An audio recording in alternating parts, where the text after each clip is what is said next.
Alors déjà, je voulais sincèrement remercier Oriane, Jérôme et toute la bande qui organise le Jug Summer Camp, parce que pour moi, c'est une des meilleures conférences en France. C'est la première conférence de développeurs, déjà, 6e édition, donc bravo à eux. C'est un travail énorme qu'ils font aujourd'hui et qu'ils font depuis 6 ans, donc voilà, j'aimerais qu'on les applaudisse.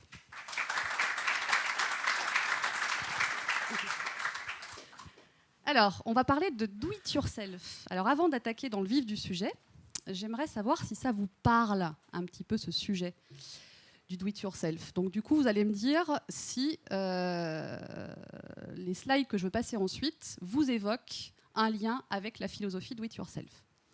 Donc, vous avez le droit de lever plusieurs fois la main. D'accord ? Donc, est-ce que pour vous, le do it yourself,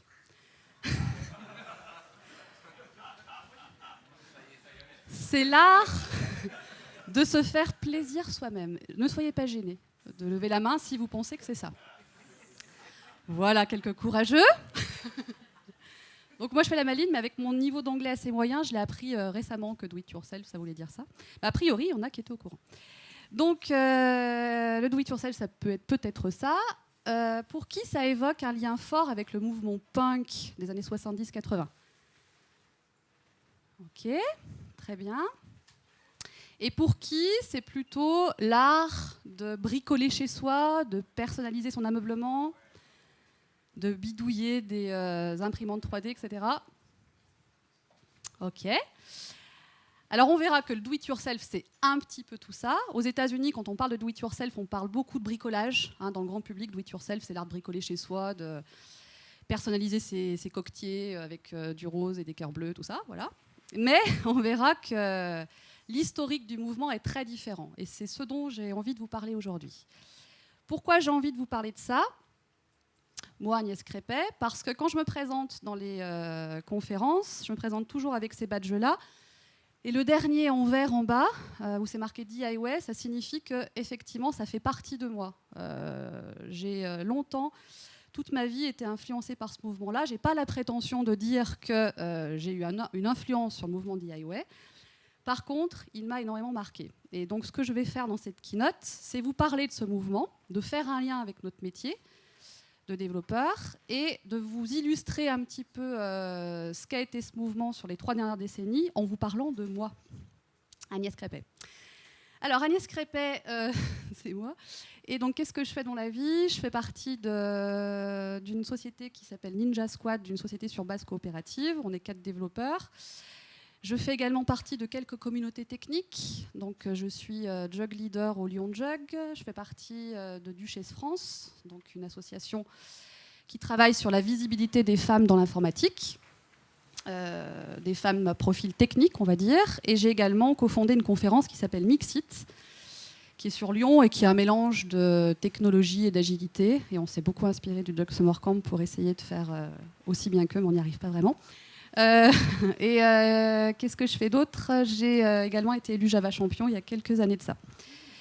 Voilà. Et j'habite une super ville, qui est un peu moins bien que La Rochelle, mais qui est quand même sympa, qui s'appelle Saint-Étienne, qui n'est pas très loin de Lyon, pour ceux qui connaissent, et qui est connue pour son bien-être, son soleil et ses mines. Voilà. J'invite chacun à s'y rendre un jour et à venir nous rendre visite, si jamais le cœur vous en dit. Alors, qu'est-ce qu'on peut dire de la philosophie DIY ? Alors, si on veut résumer ça en une phrase, le DIY, c'est l'art de faire les choses soi-même, d'acquérir un certain savoir-faire technique tout seul. Voilà, ça c'est la base de la philosophie DIY. Alors, si on regarde un petit peu l'historique de cette philosophie, elle est née dans les années 70 avec Jerry Rubin. Alors, qui connaît Jerry Rubin ? Ça parle à quelqu'un ? Ok, donc Jerry Rubin, c'est un mec qui a monté le Youth International Party. C'était un mouvement assez proche du Free Speech Movement. Ça, vous connaissez ? Ouais, mouvement anti-guerre, tout ça ? Oui. Donc c'est un mec qui a décidé, dans les années 70, de prôner l'action directe. Alors, ce n'est pas l'action directe qu'on connaît en France, mais c'est des actions, des manifestations dans les rues, etc. C'était quelqu'un qui voulait dépasser un petit peu les conférences, le fait de discuter entre nous, etc. Donc c'est quelqu'un qui a marqué un peu ce mouvement et qui a essayé de faire en sorte que les gens conscience de l'état dans lequel ils vivaient, à un moment où les années 60, c'est la société de consommation. Donc peut-être qu'Audrey, tu peux venir, parce que tu as parlé un peu de tout ça juste avant. Ouais, alors pour toi, ça évoque quoi la société de consommation ? Alors, je vais un peu casser l'ambiance. Moi, c'est tout ce tout ce contre je lutte en fait. Moi, je suis pour la déconsommation. Voilà, parce que la société de consommation, pour moi, c'est exploiter des gens, donc notamment en Chine, au Bangladesh, etc., pour produire à coût minime des produits qui ont quand même une valeur. Il y a un produit, vous le savez pas, mais typiquement le chocolat. Vous en consommez tous les jours. Le chocolat, c'est quelque chose qui vaut très très cher, très cher. Et pour le produire, en fait, typiquement en Afrique, on va enlever des enfants qui deviennent esclaves. Voilà, je vais vous casser la journée là en fait. C'est pour ça que ça s'appelle. Donc voilà, la société de consommation pour moi c'est ça, et donc je lutte contre. Exactement. Donc la base du mouvement, c'est vraiment être, et je la rappellerai plusieurs fois, hein, c'est fait exprès. La base du mouvement DIY, c'est on essaye de faire en sorte que ces sociétés de consommation soient pas la seule issue possible et qu'il y ait des alternatives. À cette époque-là, il y a un catalogue qui naît, qui s'appelle Whole Earth Catalogue, qu'on voit ici. C'est un catalogue qui permettait aux gens, qui était distribué à 1 million d'exemplaires, donc ce n'était pas un truc un peu souterrain et tout ça, et qui permettait aux gens de pouvoir construire chez eux ces doubles circuits d'eau, très branchés écolo quand même, mais ça permettait aux gens d'avoir des entrées concrètes sur comment squeezer cette société de consommation de masse. Ça a eu donc un retentissement assez fort aux États-Unis à cette époque-là, et ça permettait également d'avoir des entrées sur ce catalogue du genre est-ce que je peux faire un plan facile de ce matériel-là pour le diffuser à mes amis, etc. Il y avait des plans accessibles pas en ligne parce qu'Internet n'était pas disponible pour tous, mais disponibles sur catalogue, etc. pour aider les gens à acquérir une autonomie sur un savoir-faire technique. Et ça a été assez connu à cette époque-là aux États-Unis, et Stewart Brand, il a clôturé un quatrième de couverture de son catalogue, c'était celui-là, et il a indiqué cette phrase. Alors est-ce qu'elle parle à des gens, cette phrase, Stay hungry, stay foolish? C'était une keynote de clôture de Steve Jobs, donc même Steve Jobs n'a pas inventé lui-même sa phrase pour laquelle il est un peu connu. Mais c'est pas étonnant non plus qu'il l'ait pris, puisque Steve Jobs était quand même, on le verra plus tard, très influencé par le mouvement DIY. Et c'était un fan de ce fameux Whole Earth Catalogue. Donc l'invitation de Stewart Brand, c'était aussi de rester un peu fou et de rester insatiable, toujours curieux. En France, on a un peu le parallèle avec le catalogue des ressources, qui était un catalogue branché encore plus écolo que le Whole Earth Catalogue, et qui permettait aux gens de pouvoir construire eux-mêmes leur maison avec un niveau d'isolation à écologie maximum, etc. Donc, comme je l'ai dit, l'historique du mouvement DIY est très marqué par un rejet de la société de consommation de masse. On invite les gens à être non pas spectateurs, mais acteurs de leur propre vie. Ça, c'est quand même très fort. Ce mouvement-là, ces idées-là, donc qui étaient plutôt dans le free speech movement avec Jerry Rubin et au niveau des États-Unis, brandies par plutôt le milieu écologiste dans un premier temps, a été rapidement repris par le milieu punk. Donc ça parlait à certains tout à l'heure quand j'ai fait le sondage, dans les années 70-80. Et ce milieu punk s'est réapproprié toute cette logique-là pour typiquement explorer des pistes qui n'étaient pas jusqu'à présent, sortir eux-mêmes leurs disques, organiser eux-mêmes les concerts. Quand on parle d'underground, c'est pas pour rien, puisque les concerts étaient organisés souvent dans des caves. Ils voulaient squeezer toute la logique marchande des salles de spectacle, etc. Et on disait que c'était un milieu underground parce que les concerts avaient lieu dans les caves des gens, quoi. Hein, ça a démarré comme ça. Le CBGB, qui est un lieu assez connu à New York, a démarré comme ça. Et donc, le milieu punk s'est réapproprié toute cette logique-là. Et il y a un groupe assez connu qui s'appelle Crass, qui revendiquait justement le fait de pousser les idées de DIY très loin.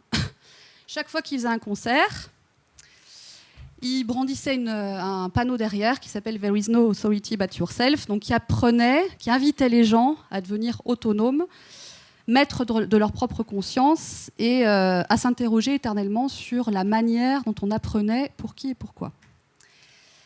Alors, si on sort un peu de l'historique, quand j'ai fait le sondage tout à l'heure, je me suis aperçue que beaucoup de gens et c'est le cas, c'est pas que le propre du public aujourd'hui, hein, c'est le cas de beaucoup de gens, pensent que le do-it-yourself, c'est l'art de construire et de concevoir soi-même. Donc c'est vrai, c'est quand même la base du mouvement.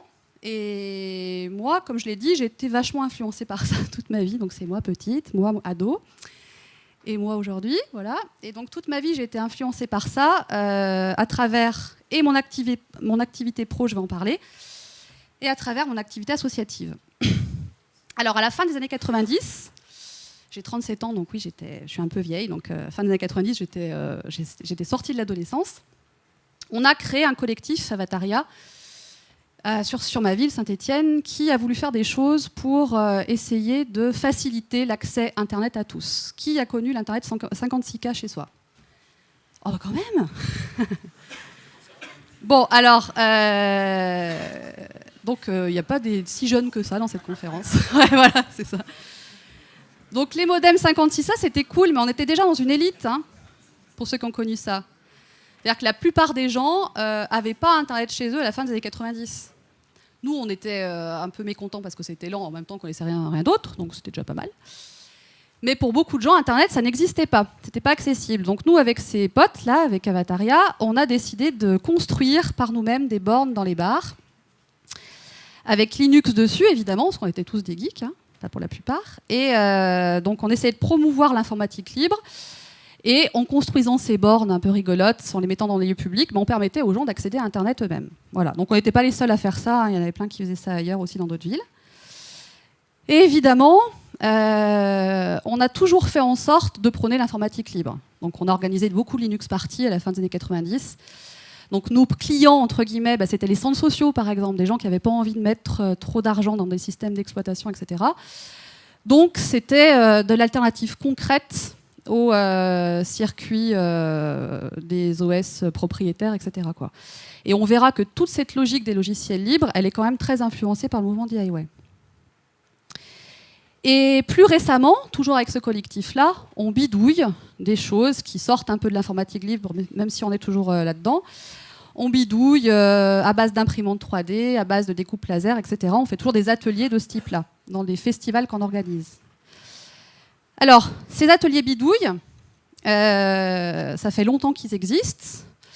La grosse explosion de ce genre d'atelier, c'est année 2010-2011 avec le magazine Wired.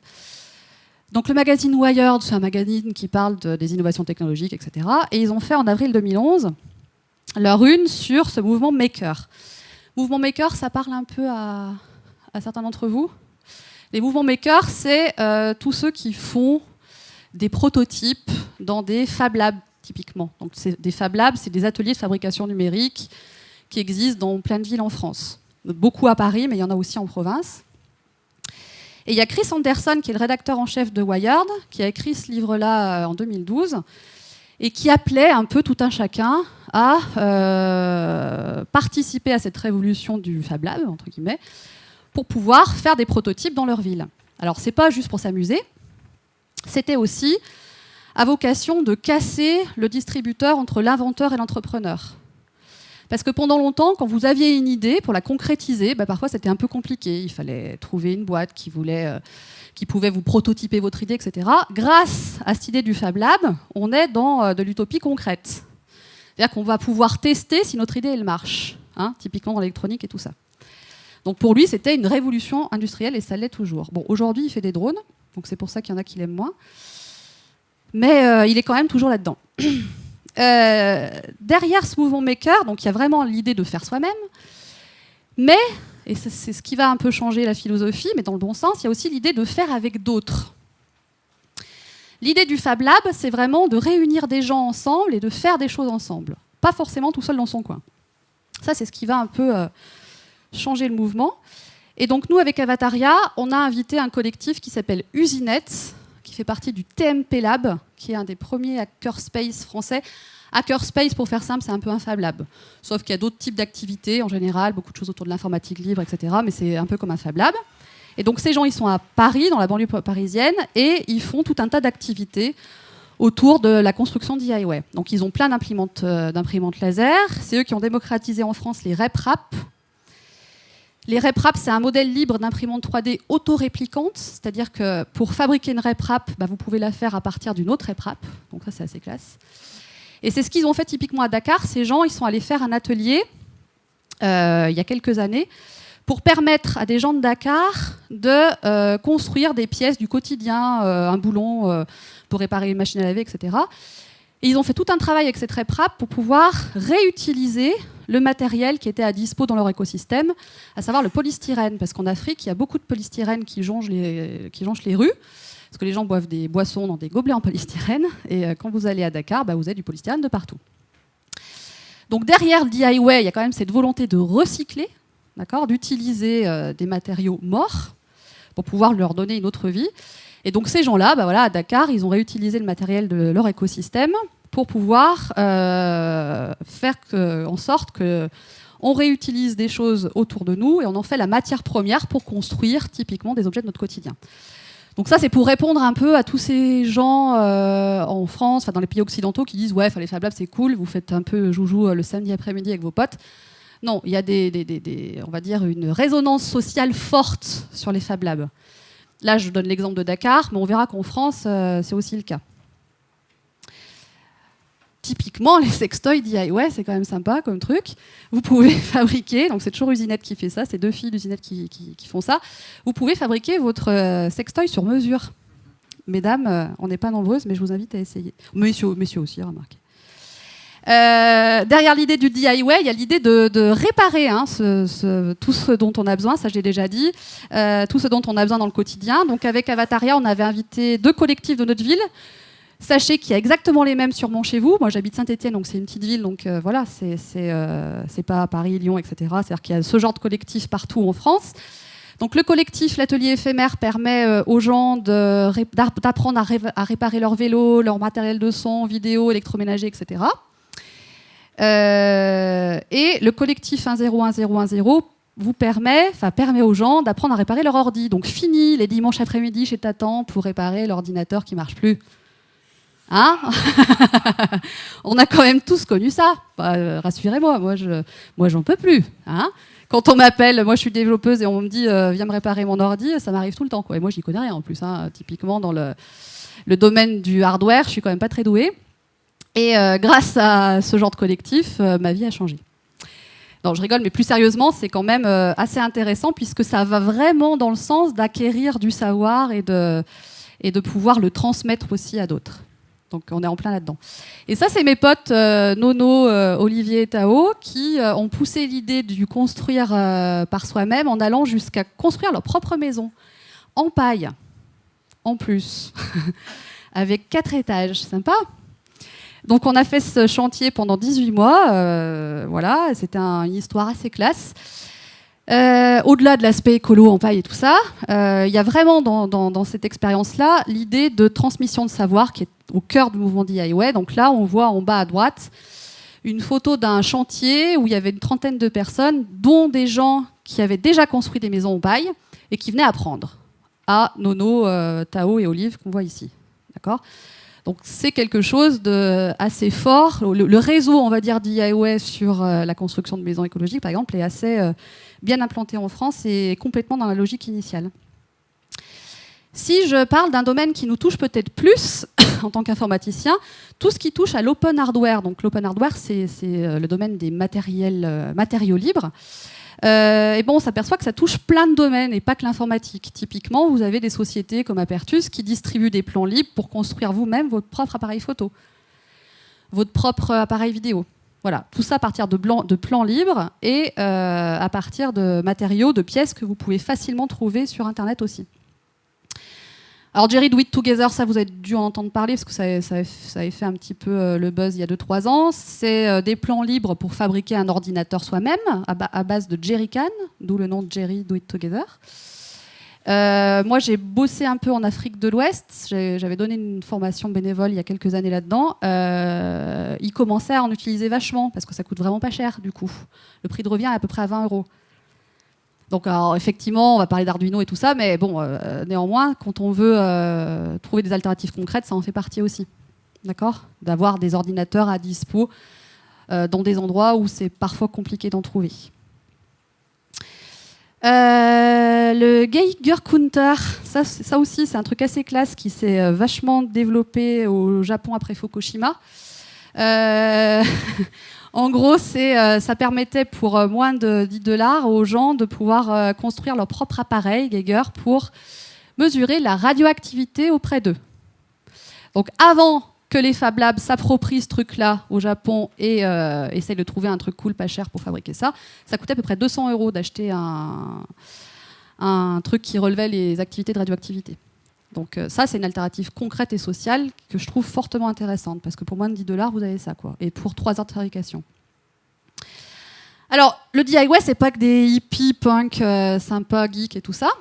Je dis pas que Facebook est pas sympa, mais c'est pour dire que y a des gros aussi qui s'approprient un peu ce mouvement-là et qui essayent d'ouvrir un peu leur plan, etc. Il y a Facebook, des ingénieurs de Facebook qui récemment ont créé le Open Compute Project, qui est assez dingue, c'est-à-dire qu'ils ont ouvert l'intégralité de leur plan de data center. C'est-à-dire que vous voulez monter, alors vous, je sais pas, mais votre boîte veut monter à data center, eh bien vous avez l'intégralité des plans librement sur le net dans ce projet-là. Donc voilà, un exemple de projet où c'est pas que des gens qui construisent leur maison eux-mêmes en paille, quoi. Et il y a même des exemples plutôt tristes. Cody Wilson est assez connu aux États-Unis. Il a montré DD, le mouvement Defense Distributed, qui respecte pour le coup plus du tout la base de l'éthique DIY, c'est-à-dire qu'il propose aux gens de construire leur propre arme pour moins de $50. Voilà, à partir de plans libres. Donc ils se revendiquent dans la philo DIY, etc., ce qui n'est pas vraiment le cas. J'espère que vous l'aurez compris à l'issue de la keynote. Derrière le fait de construire soi-même, il y a aussi le fait de distribuer soi-même l'information. Donc les groupes de punk ont été précurseurs là-dedans. C'est-à-dire que les Ramones, par exemple, ils ont distribué leur premier album éponyme avec $6 000, et c'est considéré aujourd'hui à plus de plusieurs millions de ventes et un des plus gros albums de rock dans le monde. Donc ils ont distribué et produit eux-mêmes leur album, et ça a marché. En termes de distribution DIY, on a aussi l'époque des fanzines, l'ancêtre du blog. Moi, j'ai connu ça à fond. David, tu souris aussi, voilà. On a à peu près le même âge. Moi, au lycée, je m'informais comme ça, quoi. C'est-à-dire qu'on avait plein de petits journaux comme ça diffusés par nos amis. Et on s'informait les uns les autres comme ça. Il y a aussi beaucoup le monde du comics, de la BD qui s'est approprié ça. D'accord ? Donc c'était vraiment l'ancêtre du blog, à savoir j'ai envie de dire des choses au monde, voilà le moyen que j'utilise et je le fais moi-même. La cassette audio, grand moment aussi. Moi je faisais un groupe punk à l'époque, voilà, j'en parlerai pas plus. J'ai pas mis de photos, vous voyez. Donc oui, c'était génial, quoi. C'est-à-dire qu'on pouvait se mettre chez nous, dans notre studio de répète, mettre la cassette, l'enregistrer et distribuer nous-mêmes notre produit. Je dirais pas notre œuvre, mais notre produit.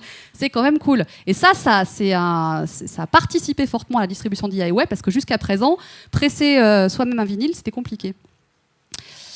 Jello Biafra, chanteur des Dead Kennedys, a sorti une phrase à la fin des années 90 qui, on va le voir, va être réappropriée par un mouvement mondial, qui est la suivante. Donc, don't hate the media, become the media. Il essayait de prendre un peu le contre-pied des gens qui boycottaient les médias de masse en disant c'est pourri, on s'informe plus et tout ça. Lui, il disait, ouais, bon, ok, vous aimez pas les médias de masse, qui appartiennent aux grands marchands d'armes, etc., peut-être, mais essayez d'avoir une alternative concrète et essayez de produire vous-même votre propre média.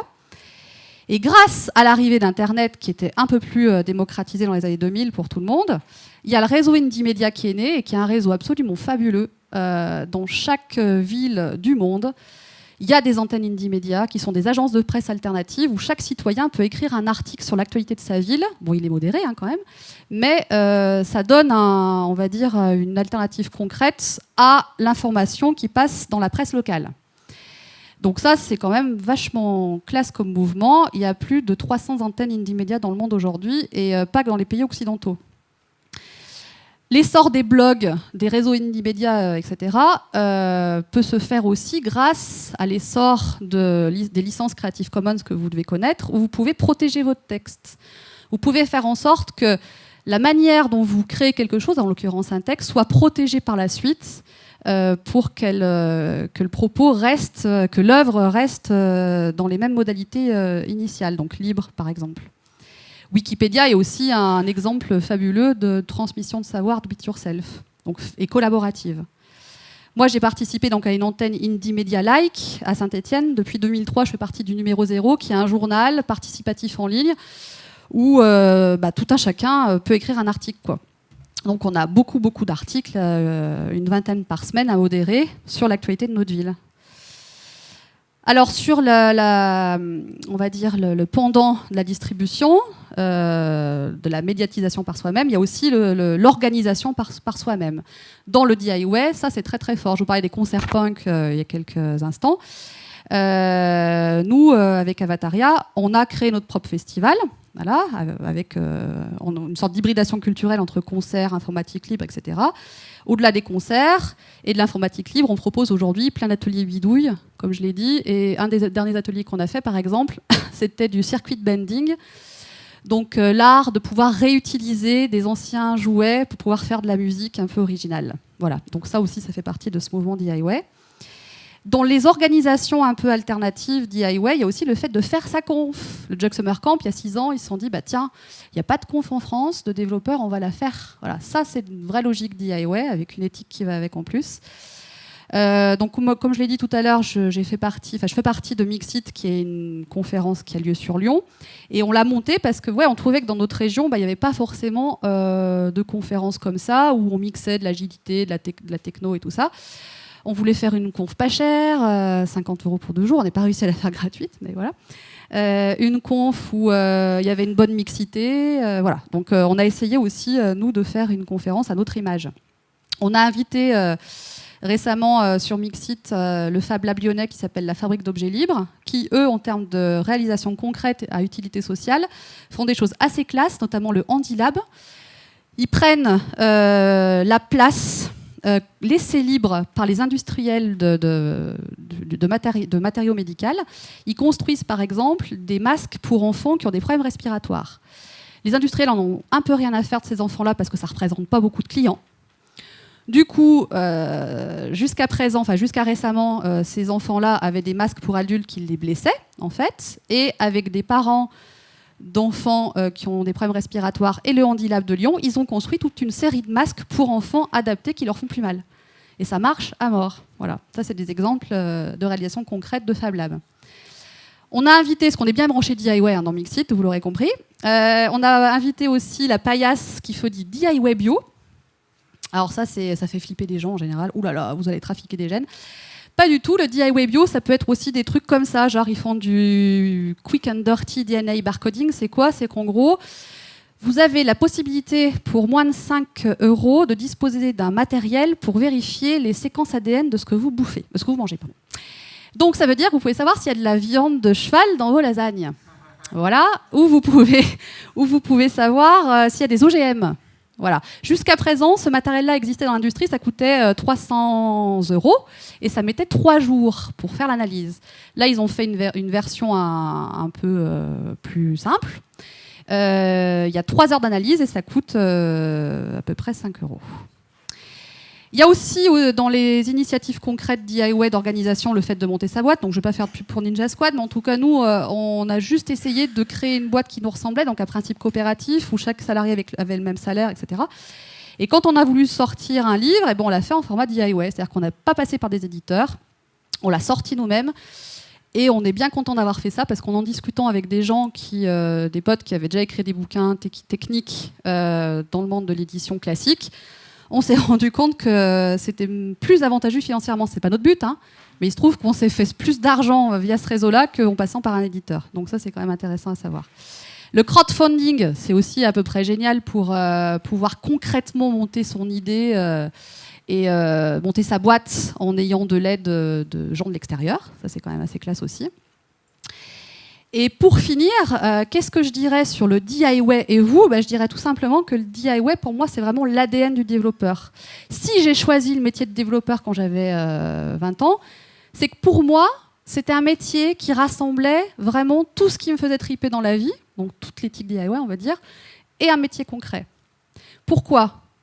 Parce que vous avez la possibilité de réaliser un logiciel qui vous plaît s'il n'existe pas, vous-même.